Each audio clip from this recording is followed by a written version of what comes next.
The coffee machine hissed like an angry serpent, steam curling into the air thick with morning chatter and jazz music. It was 8:47 a.m. inside the Copper Room Cafe, the kind of upscale downtown spot where people wore money like perfume, leather briefcases, gold watches, whispered stock prices. Behind the counter stood Tiana Brooks, a black waitress in a crisp white apron, refilling cups with the same quiet rhythm she'd kept for 3 years. Her hands moved steady, graceful, but her eyes carried something unspoken. The patience of someone who'd had to swallow too many apologies that never came. A man in a charcoal suit walked in, tall, silver hair, the kind of posture that made the air part around him. Nobody knew his name, but everyone noticed him. The valet had opened both doors for him. The hostess nearly tripped over herself, showing him to a private table.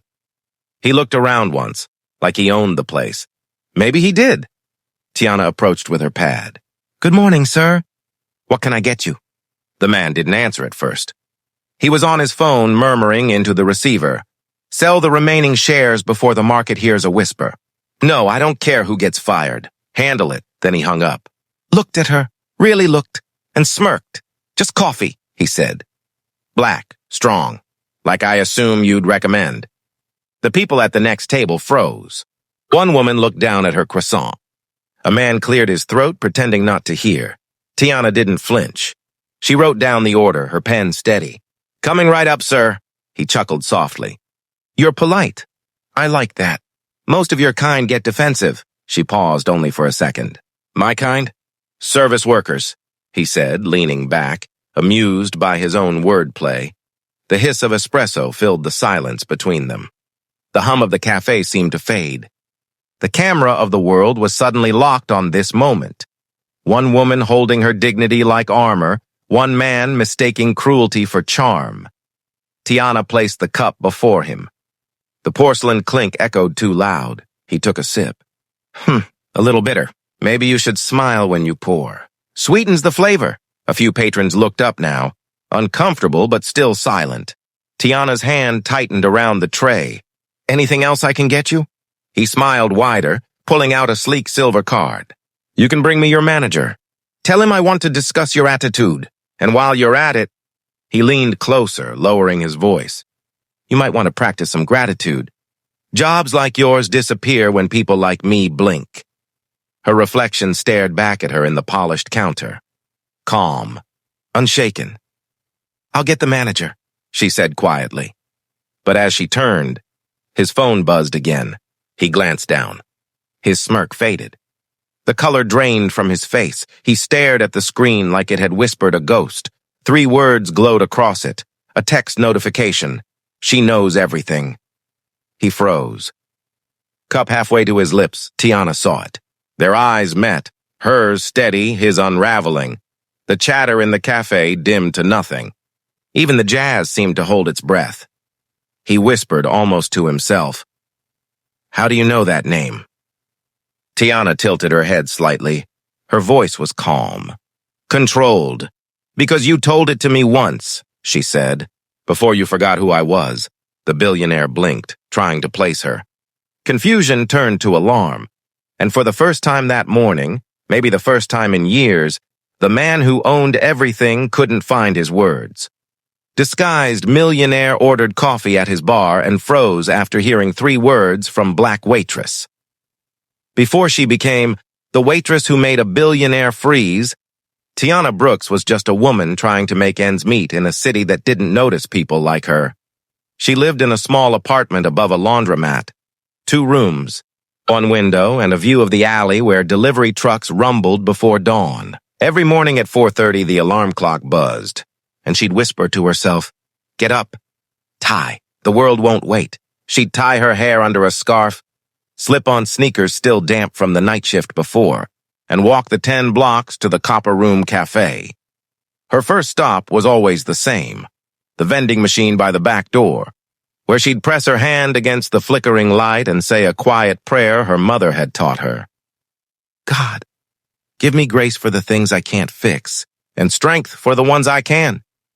Tiana didn't hate her job. In fact, she was proud of it. She'd learned how to make cappuccinos that looked like art, and remember regulars' orders down to the smallest detail. But she also learned what people said when they thought she didn't matter. "Don't seat me in her section," one customer whispered once. "Just ignore her attitude," another murmured, when she didn't laugh at a joke that wasn't funny. The cafe was polished marble and soft jazz, but underneath it all was a quiet hierarchy. Money first, humanity second. Still, Tiana smiled. She smiled when tips didn't come. She smiled when people spoke at her, not to her. She smiled even when her boss, Greg Holloway, told her, "Tone down that natural sass, Ty. We want warmth, not fire." What Greg didn't know, what no one knew, was that Tiana hadn't always been a waitress. 2 years earlier, she'd been a financial analyst at a mid-sized investment firm, the youngest black woman ever promoted to senior associate. She was good, too good. She'd uncovered irregularities in corporate ledgers, fake shell accounts, and offshore transfers that didn't make sense. When she brought them up to compliance, they told her to stay in her lane. A week later, she was let go due to restructuring. Then came the emails, threatening, anonymous. "Keep your mouth shut. You don't know who you're messing with." And finally, silence. Her career erased, her reputation blacklisted. So, she took the only job she could find, serving lattes to people who reminded her of the ones who'd taken everything. Still, she watched. She listened. Years in finance had trained her to notice details others ignored. The kind of watch someone wore, the company name on a credit card, the way a signature curved when someone signed a receipt. That's why, 3 weeks ago, when a group of wealthy investors came in for a private brunch, she recognized one of the names on their reservation list. Howard Langston, chairman of Langston Capital Holdings, billionaire investor. The same name that had appeared on the internal emails she'd once flagged, the kind linked to those offshore accounts. She froze when she saw it on the reservation slip. It couldn't be the same man. Could it? But then she saw him. The same piercing gray eyes, the same polished arrogance that once appeared in company memos and shareholder videos. He didn't recognize her. Of course he didn't. In his world, she'd never been more than an employee ID number. Tiana didn't say a word. She served their table that day with flawless professionalism. She refilled their coffee, took their plates, listened to them joke about people who don't know how money works. But that night, she went home and opened a laptop she hadn't touched in 2 years. Her old files were still there, encrypted, hidden, waiting. Financial ledgers, wire transfers, signatures, and one name repeated across every document like a stain that wouldn't wash out. Howard Langston. She knew what she had to do, but she also knew what it would cost. If she came forward again, no one would believe her. A waitress accusing a billionaire. So, she waited, listened, planned, until that morning, when he walked into the cafe like a ghost from the past, and fate placed her behind the counter. When he ordered his coffee, and insulted her without knowing who she was, Tiana knew the universe had just handed her the stage. She only needed 3 words to end his empire. And as his phone buzzed and his face drained of color, she realized someone had just whispered them to him first. The cafe air hung thick, the kind of silence that hums before lightning strikes. Howard Langston's fingers trembled against his coffee cup. The message still glowed on his phone screen. She knows everything. He looked up again at Tiana, searching her face, the faint flicker of recognition breaking through his arrogance. His voice cracked, low and hoarse. "Who sent that? What are you?" Tiana wiped the counter with a calm that didn't match the storm in his eyes. "Cream or sugar, Mr. Langston?" He froze. The way she said his name, perfect pronunciation, no hesitation, told him everything. "How do you know who I am?"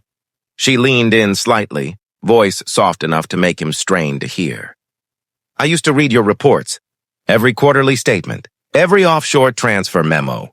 I know where every cent went, even the ones that shouldn't have." He blinked. The mask cracked. "You're someone you told to stay in her lane," she finished for him. The people at nearby tables started to notice the tension. Greg, the manager, peeked out from behind the espresso machine, sensing something off but unsure what to do. Tiana straightened. You probably don't remember me. I worked for your subsidiary firm 2 years ago, Brooks and Wakefield. I was the one who caught your creative accounting before your board buried it. Howard swallowed hard. The room felt smaller. His mind raced. He couldn't lose composure. Not here, not in public. Whatever you think you know, you're mistaken, he said quietly, forcing a smile. Tiana's eyes didn't blink. Funny. I thought the same thing when your lawyers called me a diversity hire who misunderstood the numbers. But I understand them better than you do. The whisper spread through the cafe like static. People were pretending not to listen, but every head tilted a little closer. Howard leaned forward. His tone dropped to a hiss. What do you want? Money? A job? This little show of yours won't. I don't want anything, she cut in, her voice steady as a blade. I just wanted you to look me in the eye when you realize you're finished. He stiffened. From behind the counter, she slid her phone forward. The screen glowed with a spreadsheet. His spreadsheet. Accounts, names, dates, numbers matching the exact figures from his company's secret ledgers. Where did you get that? His voice broke for the first time. You taught me to save copies, she said. Remember your own motto? Always back up what matters. She turned the screen slightly toward him. His jaw clenched. A droplet of sweat slid down his temple. Then the doorbell chimed. A man in a black suit and earpiece walked in, scanning the room. 2 more followed. Not customers. Security. Howard's pulse jumped. Don't do this here, he hissed. You don't understand what you're stepping into. Oh, I do, Tiana said softly. I've been standing in it for 2 years. The guards approached subtly, taking positions behind him. Tiana didn't move. The customers pretended to sip coffee, though their eyes flicked between the billionaire and the waitress with quiet disbelief. Sir, one of the guards murmured. The car's ready. Howard rose slowly, smoothing his tie, forcing a laugh that didn't land. This is absurd. Just a mix-up. He tossed a $100 bill on the counter. For the entertainment. Tiana didn't touch the money. Keep it, she said. You'll need it for your bail. The guard stepped closer, forming a silent wall around him. One whispered into his mic, eyes darting toward the entrance. Then a sound broke through. A ding from every phone in the cafe. Customers looked down at their screens. A notification. A headline. Breaking. Whistleblower reveals evidence of billionaire Howard Langston's offshore tax fraud. Leaked files emerge. Every head turned toward him. Howard froze mid-step, color draining from his face. He looked back at Tiana, whose calm stare felt like judgment wrapped in grace. She hadn't sent the files, at least not just now. She'd scheduled them last night. The moment he ordered coffee would be the exact timestamp of his empire's first crack. He looked utterly lost. How did you? Tiana finally smiled. A quiet, heartbreaking smile that wasn't revenge, just truth coming home. You taught me well, Mr. Langston. Always back up what matters. The room was silent. Outside, sirens began to wail in the distance. Howard turned toward the sound, and for the first time, the man who could buy silence heard it closing in on him. The world had gone silent except for the faint, rising sound of sirens cutting through the morning air. Howard Langston stood frozen between his guards, the illusion of power peeling off him in real time. Every phone in the cafe glowed with his downfall, screenshots of his transactions, his shell companies, the offshore accounts that had once made him untouchable. Now, they were all visible. He turned back to Tiana. The same woman he had mocked minutes ago was standing behind the counter like a quiet storm. Her apron was dusted with coffee grounds, but her eyes burned with the calm of someone who had finally stopped running. Tiana, he whispered, her name shaky as if saying it might somehow change what was already done. You don't know what this will cost. You've started something you can't control, she tilted her head. I started nothing. I just stopped keeping quiet. His guard stepped in closer, trying to usher him toward the door, but the crowd had shifted. Patrons stood up, blocking the path, their faces a mix of curiosity and outrage. "Wait, you mean that's the guy from the headline?" someone whispered. "Langston Capital." "The fraud case?" another murmured. Phones lifted. Cameras rolled. The man who had built an empire on silence was surrounded by 1,000 digital eyes. "Put those away," Howard barked, but his voice cracked halfway through. Tiana didn't flinch. "Funny. You never said that when you leaked people's jobs through a spreadsheet." Howard's jaw tightened. "You think this is justice? You ruined yourself too. You'll never work again after this." Tiana stepped out from behind the counter. Every step she took was measured, slow, deliberate, cinematic. The sound of her shoes against the marble echoed like a countdown. "I already lost everything once," she said. "What's left to take?" Greg, the manager, moved forward nervously. "Tiana, maybe you should—" She didn't even turn. "Greg, you once told me to be warm, not fiery. Consider this, lukewarm." A few people chuckled under their breath. Howard's eyes darted around, desperate for control. But control had left the building the moment truth entered it. He tried one last time, voice shaking between anger and pleading.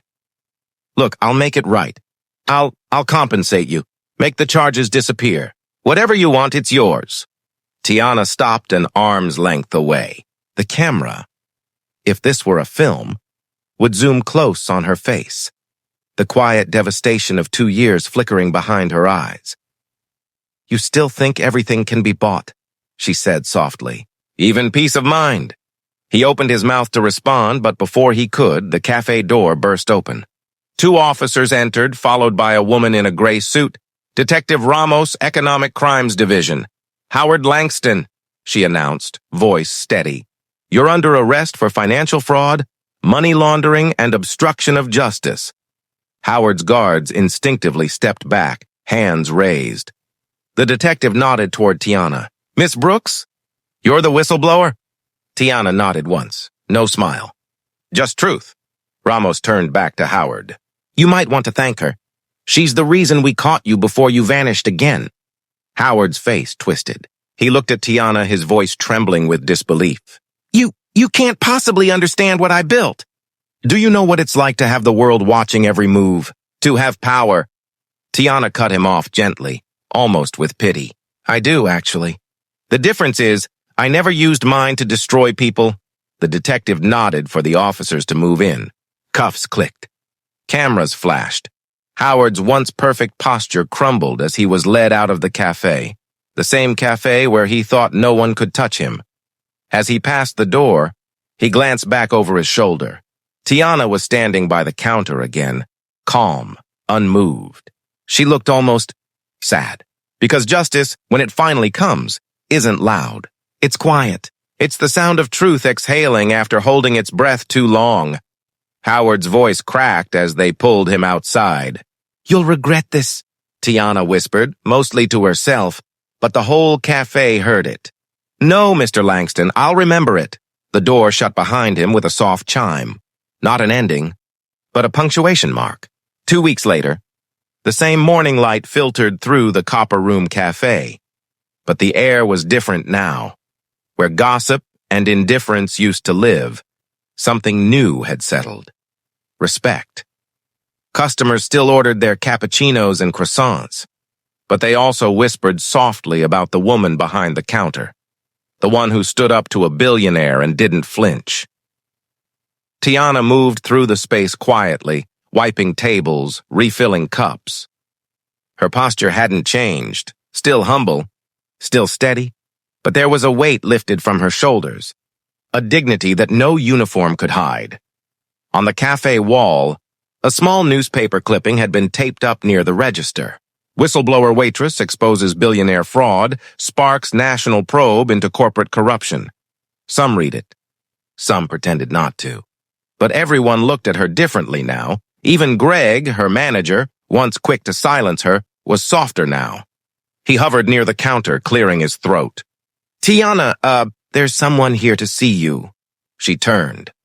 A woman in a dark blazer stood near the entrance, late 40s, confident but kind. "Ms. Brooks, I'm Elaine Shaw, Director of Financial Integrity Task Force. We'd like to offer you a position on our investigative team." We could use someone with your eye? The cafe went silent again. Tiana blinked, unsure if she'd heard right. Me? I'm not even licensed anymore. I haven't worked in finance since... Elaine smiled. We know. You didn't just expose a crime. You reminded people why honesty still matters. You'd be amazed how rare that is in our line of work. For the first time in years, Tiana felt something she'd buried. Hope. She looked down at her apron, at the faint stains that had once felt like shame. Let me think about it, she said. I've got a few tables left to clear. Elaine nodded, slipping her a card. We'll wait for your call. As the woman left, Greg approached awkwardly, hands in his pockets. Guess I was wrong about you, he said softly. Tiana smiled, small, genuine. Guess we both learned something. The bell above the door chimed again. This time, it wasn't a detective or a journalist or a camera. It was a young black girl, maybe 17, walking in with a school notebook and a nervous smile. Excuse me? The girl said. Are you Tiana Brooks? The lady from the news? Tiana hesitated. I suppose I am. The girl smiled wider. My teacher showed us your story. I just wanted to say, thank you for proving we can stand up, even when nobody's listening. Tiana's throat tightened. You don't have to thank me, sweetheart. Just promise me one thing. What's that? Never let anyone tell you what your worth is. Not a boss, not a title, not a man in a suit. You define it yourself. The girl nodded, her eyes shining. I will. As she left, the cafe felt lighter, like the walls themselves had exhaled. Tiana looked around the room, the tables, the light, the faces that had once looked through her instead of at her. Everything was the same, yet utterly changed. Her phone buzzed. A new message. It was from Elaine Shaw. Press conference at noon. Your truth started something big. Hope you'll be there. Tiana smiled. She didn't rush to reply. She just stood there, hands resting on the counter, soaking in the sound of ordinary life returning. Coffee cups clinking, spoons stirring, laughter rising again. Because sometimes justice doesn't roar. Sometimes it whispers through the quiet rhythm of an honest day. Outside, the morning sun broke through the clouds, spilling gold across the cafe window. Tiana untied her apron, folded it neatly, and whispered under her breath, always back up what matters. Then she stepped out the door, not as a waitress, not as a whistleblower, but as a woman who refused to disappear. Some people chase power, others protect truth, and when they meet, the world remembers the difference. If this story moved you, share it, because truth always finds a way. Courage has no uniform. Truth served hot.